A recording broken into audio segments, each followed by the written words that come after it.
Bonjour à tous et à toutes. Alors je vous tourne une petite vidéo qui n'était pas du tout prévue. En fait, je me suis acheté hier ce livre-là dont j'avais jamais entendu parler. Alors bon, peut-être que vous le connaissez, je sais pas. Mais en tout cas, j'ai eu un vrai coup de cœur quand je suis tombée dessus dans mon Cultura.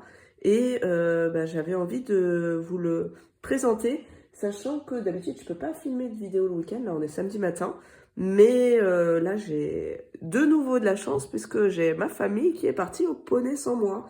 Donc du coup, voilà, donc ça me laisse une petite heure devant moi et je vais pouvoir vous présenter ça. Je vais vous présenter aussi ce deuxième petit livre que, en fait, que j'avais hésité à acheter. Je l'avais vu sur Amazon et puis là, je l'ai trouvé dans mon Cultura. Je l'ai feuilleté, je l'ai trouvé super bien. Donc, je vais en profiter pour vous montrer les deux.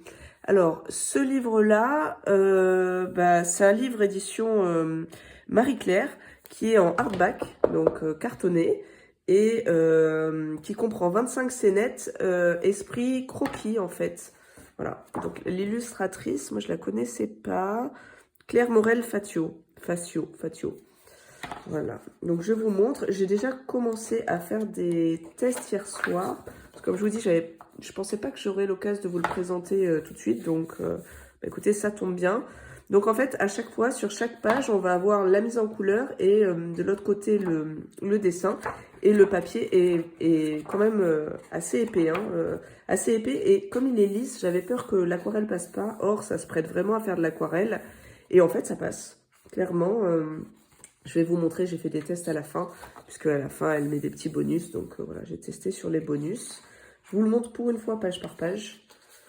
Voilà, donc ça commence comme ça et c'est vraiment l'esprit. Et je sais pas ce que vous en pensez, mais moi j'adore vraiment ce type de dessin. Et d'ailleurs, ça me donne même envie de m'y mettre, d'où le deuxième livre sur les croquis. Voilà, allez, je vous les présente sans trop parler. Ou alors je vous donne mes commentaires. Remarque, c'est la Cour de Lille qui fait ça souvent. Et franchement, j'aime bien ces vidéos. Et des fois, je les regarde même pour des livres que j'ai déjà, en fait. Mais juste parce que j'aime bien quand voir les commentaires. Donc finalement, je vais peut-être vous le faire sur ce modèle-là aussi. Là, il y a juste un truc sur ce dessin-là, quand on regarde. J'ai pas forcément compris la mise en couleur de cette zone-là. Mais après, c'est un peu le charme aussi des trucs faits à la main. Là, voilà, par exemple, ça, je trouve que c'est une super inspiration pour les jeux de lumière. Ça permet vraiment de mettre en évidence les petits personnages au centre.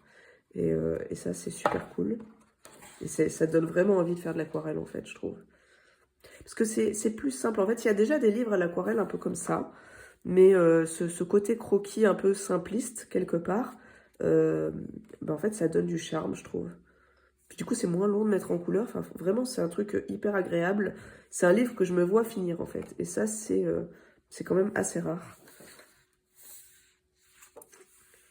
D'ailleurs, ça donne envie, du coup, d'expérimenter un petit peu les mélanges qui peuvent correspondre à des couleurs de façade, en fait, plus des ocres. Mais les jeux d'ombre sont intéressants, en fait. Un peu plus de végétation. Donc, c'est tout Paris, tout sur Paris. J'avance un peu. Voilà, c'est un peu plus chargé, mais finalement, à l'aquarelle, ça va aller super vite, je pense. C'est presque trop vite. Presque trop vite. Après, ça aurait pu bien rendre aussi au feutre à alcool, je pense, dans un autre style. Mais par contre, c'est recto verso, du coup, puisque comme on a la mise en couleur derrière, ça serait quand même dommage de la gâcher. Puis je vous dis, finalement, le papier, l'aquarelle, ça passe. J'ai pas encore trop essayé sur des grandes zones, parce que j'ai fait sur les petits bonus, mais j'ai failli commencer ce matin. J'espérais, je m'étais levée un peu tôt en me disant, je vais avoir peut-être une demi-heure pour moi. Mais en fait, non. Les petites se sont levées aussi. Ça, c'est super. J'adore quand il y a encore plus de végétation. Alors, l'architecture, c'est bien, mais l'équilibre entre architecture et végétation, c'est encore mieux. Et ces scènes de nuit, c'est top aussi. Vraiment pour les ombres. Ah, tiens, d'ailleurs, en parlant d'ombre, je vais vous mettre en référence une vidéo sur laquelle je suis tombée. En fait, je connaissais pas du tout la chaîne, donc je vais pas vous en parler plus que ça, parce que j'ai pas encore eu vraiment le temps d'explorer tout ce qu'elle présente sur sa chaîne. Mais je vous mettrai le lien en barre d'infos. Vraiment, si vous voulez apprendre un peu plus comment faire les ombres, allez voir cette vidéo. Elle est pas très longue, mais elle est hyper bien faite. En fait, c'est... j'allais dire, c'est pas une illustratrice, enfin, c'est une jeune femme qui fait ses propres dessins et ses propres peintures et qui nous montre en fait bah, les différents types d'ombres, quand c'est des ombres de contact, quand c'est des ombres portées, quand c'est... Enfin, voilà, je vais pas tout vous redire, mais... donc elle nous explique d'abord comment fonctionnent les ombres et après, avec des petits macarons posés dans une assiette, le truc souvent où on fait tourner une lampe autour, vous voyez. Et en fait, après, elle les met en peinture. Elle les dessine, elle les met en peinture et du coup, bah, en fait, de la même manière, elle nous montre après bah, pourquoi telle ombre, elle est pas, elle est plutôt un peu jaune parce que bah, il y a le reflet du macaron du dessus qui est jaune, pourquoi elle est un peu violette ou un peu marron, voilà. Et c'est vraiment super bien fait. Donc, si vous voulez, je trouve qu'elle synthétise très très bien les différents types d'ombres et elle nous explique pour nous qui faisons de la colorisation comment en fait comment en fait après les retranscrire sur le dessin ou sur une peinture. Donc vraiment, je vous invite à aller la voir. Je vais vous la mettre en barre d'infos parce que ça rejoint là de toute façon un petit peu ce que je vous raconte. Voilà. Et le fait de mettre des personnages aussi, ça donne vraiment de la vie. C'est pas juste un dessin d'architecture en fait.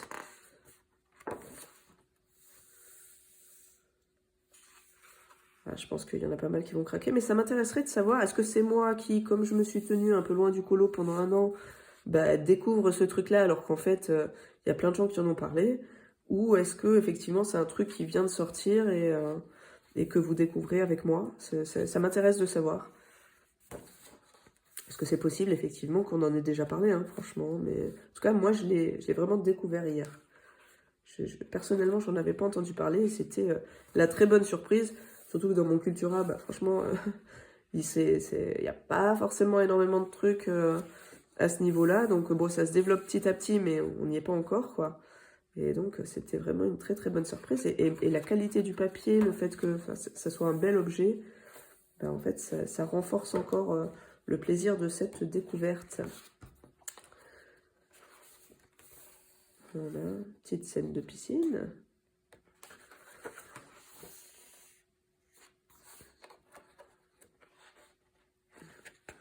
Ouais, j'espère que mon cadrage a l'air pas trop mal. Le livre est assez grand, je vous ai pas parlé du format. En fait, on est quasiment sur du A4.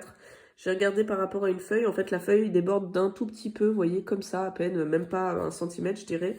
Et par contre, là, on est un petit peu plus large. Je pense que c'est lié aux marges, en fait. Je pense que les dessins avaient dû être faits sur du A4. Et vous voyez, là, j'ai commencé à faire la mise en couleur. Ça, c'est ce que j'espérais faire ce matin. Donc, c'est la plus grande zone que j'ai fait. Donc, ça passe hein, sans problème. En fait, j'avais peur que la peinture soit absorbée tout de suite et que du coup, on ait du mal, en fait, à l'éclaircir au fur et à mesure ou à la foncer. Enfin, que ça fasse beaucoup de marques. Ça en fait un peu. C'est pas du papier aquarelle. Mais franchement, ça passe. Franchement, ça passe. D'ailleurs, vous voyez, ça, c'est la version qui était déjà mise en couleur. Et ça, c'est celle que j'ai mise en couleur moi hier soir. Juste pour tester parce que bah, j'ai pas pu m'en empêcher. Mais vous voyez, on arrive quand même à faire des dégradés, etc. Enfin, ça ressemble quand même assez dans la manière de faire. Vous voyez, ici, aussi, là, c'était volontaire, hein, l'effet de trace un petit peu hein, ici, mais ça se fond pas mal, quoi. Et donc, c'est hyper agréable. Mais là, c'est vrai que c'était sur des petites zones. Je n'avais pas encore fait sur des grandes zones. J'ai fait celle-ci ce matin. Mais bon, après, j'ai aussi été dérangée. Donc, la peinture, enfin, ça va vite hein, quand on n'est pas sur du papier aquarelle. Déjà, quand on est sur du papier aquarelle, ça va vite. Mais quand on ne l'est pas, ça va encore plus vite. Vous voyez, le papier gondole pas trop, hein, clairement. J'ai pas mis 3 tonnes d'eau, mais j'en ai mis en tout cas suffisamment pour faire ça. Donc, c'était vraiment une super bonne surprise, quoi. Voilà. Bah écoutez, dites-moi si vous aussi ça vous plaît. Je sais que tout ce qui est architecture, ça plaît pas à tout le monde. Mais je trouve que ça change, quoi. Enfin, ça fait plaisir de tomber sur ce type de livre, en fait. De se dire que ça se développe. Du coup, je vous montre quand même le deuxième livre. Donc, on est toujours dans cet esprit un petit peu croquis. Mais là, par contre, c'est plus pour apprendre à dessiner. Ouais, je l'ai trouvé aussi bien fait. Et pareil, je l'ai trouvé à Cultura. Alors là, je vais pas vous faire du page à page. Je vais vous montrer un petit peu ce qu'il y a dedans. Bon, comme d'habitude, toujours le matériel. Donc, ça va crescendo entre le dessin, avec des petits exercices au début, mais pas trop. Franchement, il n'y en a pas de 3 tonnes non plus. Les formes, je passe un peu vite. Oui, donc là aussi, c'est quand on fait l'effet négatif, ça peut aider aussi au dessin. Là, je trouvais que c'était intéressant de ce qu'elle disait ici, disant que c'était bien de commencer par la skyline pour dessiner après les formes. Bon, les différentes textures auxquelles on peut s'entraîner. Je passe un peu vite. Rajouter la perspective, forcément, parce que malheureusement, enfin malheureusement, il y en a qui aiment peut-être ça, mais un dessin sans apprendre la perspective, c'est compliqué quand même au bout d'un moment de limiter. Voilà, donc, bon, je vais vous passer un peu vite. Le cadrage, tout ce qui est composition, en fait. Voilà, les couleurs, voilà, ça c'est une partie qui nous intéresse pas mal. Donc la palette, quelques exemples de mélange, enfin... Bon, du coup, c'est beaucoup aussi sur la végétation et sur l'architecture, hein, forcément. Voilà, les contrastes, les personnages. Parce que ça aussi, ben voilà, c'est exactement ce qu'elle dit, hein, ça donne de la vie. Et le lettrage, voilà, pour rajouter un peu... Voilà, voilà. Bah, écoutez, comme ça, vous voyez un petit peu à quoi ça ressemble. Si ça vous intéresse, moi, je l'ai trouvé dans mon Cultura. Donc ici, on est à 16 €. Et là, vous voyez, je trouve que pour la qualité du livre, là, 15 €, c'est même pas... Enfin, je trouve ça plus que raisonnable, quoi. Ben écoutez, j'espère que cette petite vidéo, toute petite vidéo du jour vous aura plu. D'ailleurs, j'en profite pour faire une parenthèse sur ma vidéo précédente, enfin mes 2 vidéos, parce que du coup, je vous ai sorti une version longue et une version courte.